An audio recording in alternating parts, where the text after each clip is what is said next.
There could be a massive twist in Manchester United's transfer priorities as a new boy is emerging as a top target, especially in the backline. My name is Webb. This is the United Hotspot. I'm here to give you a wrap up of all the stories, but I'll start off with the latest ones that are coming now. We do know that Manchester United have been front runners to sign Jean-Claude Todibo. I think he's one of those players I still up to now insist he might be one of our first signings, if not the very first signing we might make, especially given the things he's saying, but also the fact that he's a player owned by INEOS. Now, I also think, I mean, in all fairness, in all honesty, that Manchester United might bring in two centre backs, and it is either is Todibo and someone else. That's my best. Now, the someone else is where, of course, the speculations have been. Now, there is a new boy emerging. His name is Lenny Yoro. He's an 18-year-old boy who plays for Lille in France.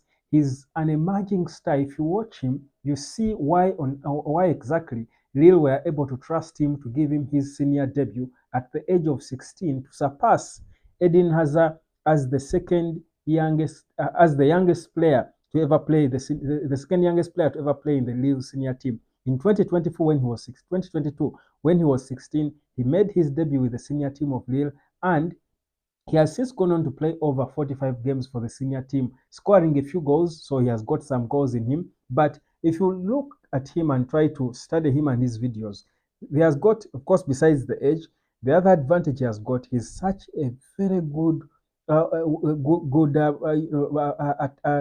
good in tackles. He's a good tackler. He's good in 1v1 situations, and that's the department where you think Manchester United has been lacking in a way. When Lisandro Martinez is not there, I think Lisandro Martinez is the only centre back at Man United who is good when it comes to at 1v1 situations. He takes on defenders, of course, even when Bissaka tries, but in the central defense, Lisandro Martinez is the one centre back at Man United who tackles well. And I think it's a problem. It's a general problem that we've suffered with most of our centre backs we've had, from Harry Maguire, even Rafael Varane himself, Johnny Evans. All these centre backs United has had are not good. They are sweepers, if you realize. But Lisandro Martinez, that is, I think, the other dimension to his game. He can go into a tackle and win a ball.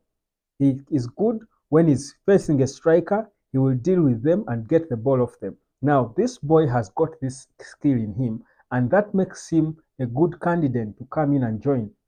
Maybe not as your main starter, because it's difficult to think you can trust an 18-year-old kid in the English Premier League, but he can come in as the second striker because he's young, extremely trainable, but also is an investment. You think we can develop him into a player we can sell for significant figures in a few years, because, I mean, if he's only 18.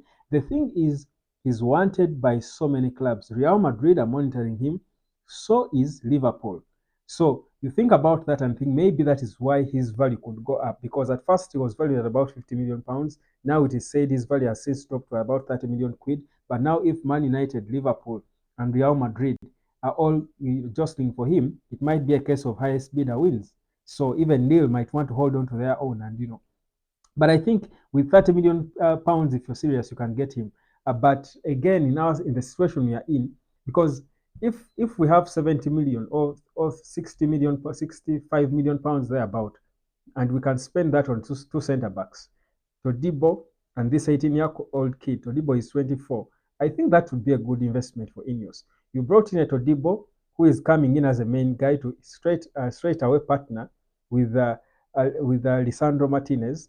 Then you bring in this Yoro, because I think Yoro is ahead of Kambwala, whereas Kambwala is an academic kid you are looking at for the future. You probably think, yes, and Kambwala is 19. I think in terms of a potential, I think Yoro is ahead of Kambwala, honestly. So he'll come in as a proper backup centre back in the team, and I think that gives us a good advantage. So he's a good player emerging as a target for INEOS, which I think is an important step, because listen, the thing is, like they say, when the going gets tough, the tough have got to get going. I think the going is getting tough for Man United because there is no money to spend. There is absolutely no money to spend. If it's there, it's so little. So we've got to look for cheap, good players. And the beauty is we are in a rebuilding phase where we're not going to go for the already tried and tested and established world-class players, because players under in the age bracket that INEOS is looking at in the new rule book are usually players who you want to work and prepare and help improve to become world class. Of course, a few special talents will be world class at 20, 21, 22, even 18, 16, like Yamal, whatever, this Barcelona boy.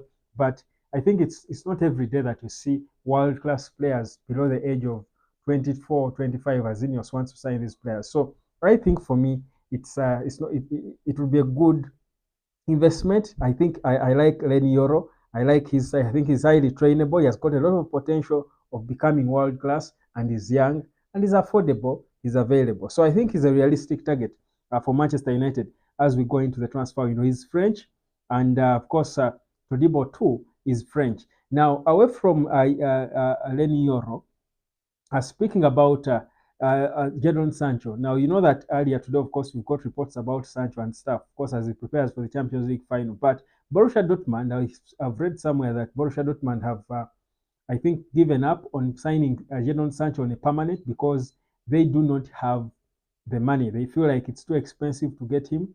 They feel like he costs a lot of, he's overly expensive. That's how they feel. So they might pull out they might be forced to pull out of any possible permanent deal, even if they would have liked the idea. So what they could propose is another loan deal for him.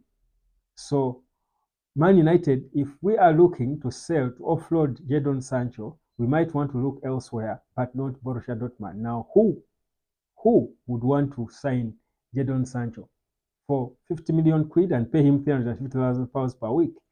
That's a very interesting, question to ask. So we might be stuck with Sancho. Whether it's a bad thing or not, I mean, depends on how you look at it. I think it can be a rotten tomato that can affect the others, the healthy ones. But I mean, if you're stuck with him, it's better you bring him and find ways of integrating him and helping him fit into the team and ensure that he doesn't affect the rest of the squad and get the football out of him. Mason Greenwood as well is reportedly either going to sign a contract extension or he will play in another club in Europe. He's most likely certainly not going to go back to Getafe, but most likely Jadon Sancho might get a top club in Europe.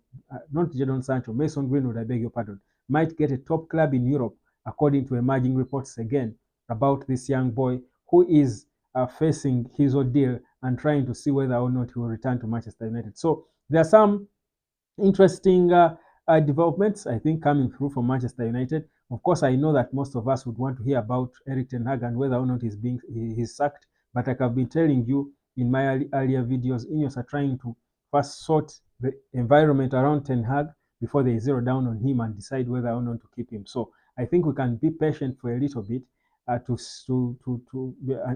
before we can get a proper confirmation of whether or not Erik ten Hag will stay or leave. I think INEOS are still sorting because I expect us to get a confirmation about certain other employees at the club. I'm sure INEOS are still sacking people. They sent ultimatums. They gave them up to a week. Those who don't want to work from home, rather who return from working from home, were given a week. If in a week if they can't sort themselves in a week, they will just fire them. But you resign and they give you your early package, retirement package or whatever, or they would call it, or compensation. So it's an interesting situation going on with Man United. INEOS are a bit still silent on Erik ten Hag, but I think we've seen the signs. We can see the signs that they are getting closer to a decision, and it even might shock us and come before Monday. So you keep glued here. That's why you've got to subscribe, like, and share, and of course, turn on the notification bell so that you don't get a single you don't get to lose a single Manchester United update when it comes. My name is Webb. This is the United Sport. Subscribe, and I'll catch you later.